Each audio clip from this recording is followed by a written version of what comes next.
오늘은 두 번째 시간이죠. 너는 내 운명 언제 나타날까요 선생님 편입니다. 오늘은 여자 편이 되겠습니다.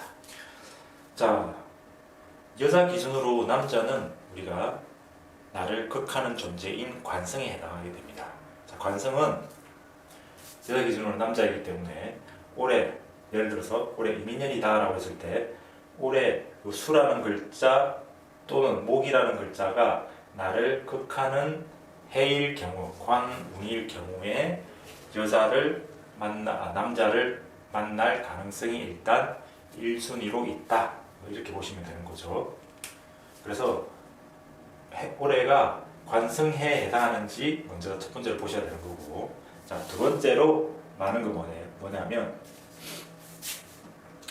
우리가 관성과 나를 이어주는 역할을 하는 게 인성에 해당합니다. 자, 그러면 오행도를 한번 볼까요?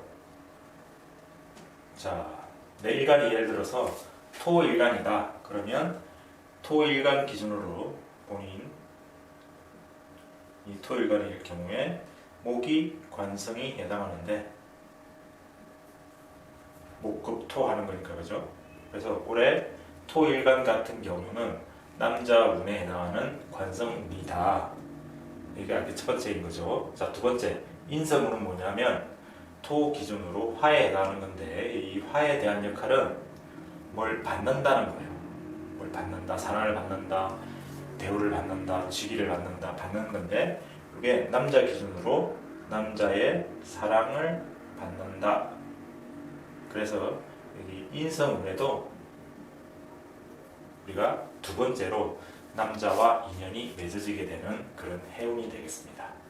그래서 올해 관성운에 해당한다든지 아니면 인성운에 해당한다든지 하면 일단 가능성이 많은 거죠.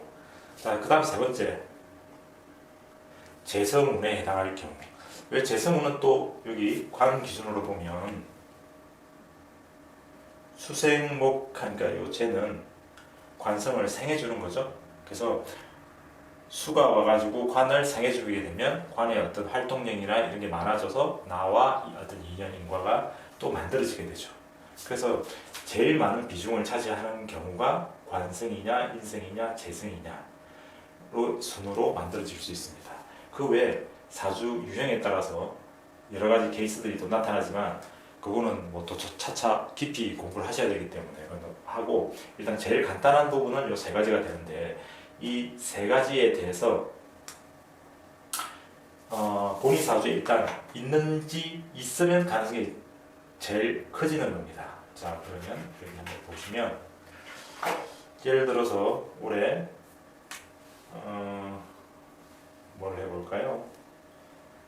그러니까 수일간인 경우에 수운이니까 수가 관성이 되려면 화가 되는 거죠. 자, 화일주다. 예를 들어서 화일간이다.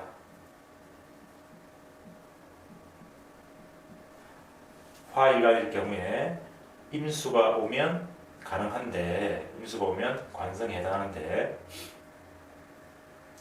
자, 화일간 중에서 하나 나눠보죠. 정화다 또는 병화다. 이렇게 정화 기준으로 임수는 정관에 해당하는 거죠. 정관, 남편입니다. 자, 그러면 저번에 얘기했던 논리대로, 자, 임수가 사주에 있거나 임수가 있거나 아니면 해수가 있거나,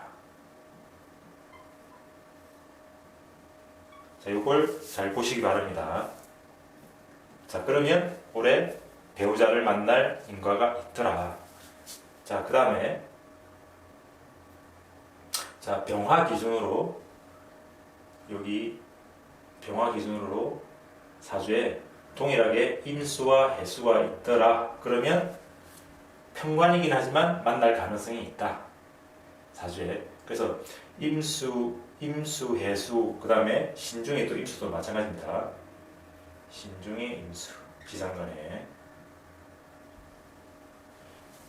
그래서 이런 글자들이 존재 영우에 따라 가지고 올해 만날 가능성이 정화든 병화든 만들어질 수 있더라. 이렇게 보시면 맞는 거고, 자, 하나 더 해볼까요? 목 기준으로 목이 관일 때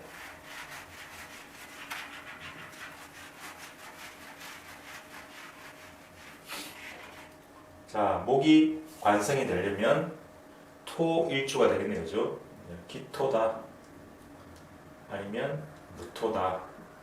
자, 기토일간으로 임목이나 간목이나 임목은 정관에 해당합니다.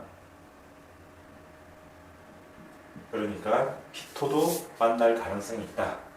근데 제가 전체적으로 있었죠. 간목이나 임목이 사주에 있는지 아니면 지장간에도 있는지 그걸 잘 살펴보셔야 되고요. 그 다음에 무토일간일 경우에 자, 무토일 경우도 사주에 어떻게 되죠? 간목이나 임목이 동일하게 이거는 편관에 해당하더라.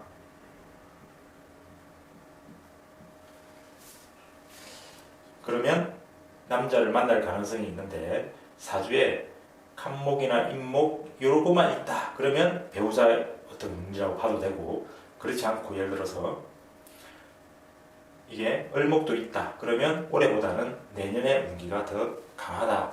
이렇게 경중을 좀 나눠볼 수가 있을 겁니다. 그래서 어찌됐든 올해 무기생들은 무기일간들은 남자를 만날 가능성이 있다. 그 다음에 정화, 병화도 가능성이 있더라. 그 다음에 여기 재성 기준으로 해보면 이제 이게 관 위주죠. 관 위주고 만약에 여기 인성 위주다. 인성 기준으로 보면 임수가 인생이 되면 되겠죠. 임수가 인생이 되면 된다. 그러면 목일간 기준이 되죠. 목일간 기준으로 우리가 간목일간이다. 아니면 을목일간이다. 거기서 임수가 오게 되면 편인이 되는 거고, 그죠? 그 다음에 동일한 해수가 와도 편인에 해당하다. 그래서 편인성에 해당하고 사주에 요 글자가 있다면 또 가능성이 있더라. 가능성이 있더라. 이 자체 근데 이게 어느 거에 해당하는지 관성일지 인생 재성일지는 그 사주의 어떤 판세에 따라서 또 달라지는 팩터들이기 때문에 일단 가능성은 이렇게 여러 가지로 또 열고 하는 걸로 하겠습니다. 자, 을목일 경우는 이게 정인에 해당하는 거죠. 임수, 개수. 임수하고 해수가 동일하게 정인에 해당한다. 정인이다. 자, 그래서 목일간도 인성이 어떤 연결 다리가 됐을 경우는 올해 또 배우자가 나타날 수 있다. 자, 동일한 원리로 재성에 대해서도 마찬가지입니다.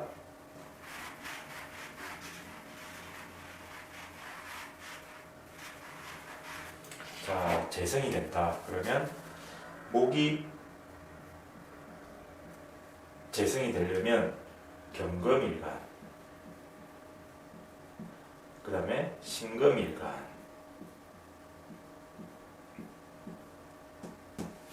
자, 그 다음에 수가 재성이 되는 것은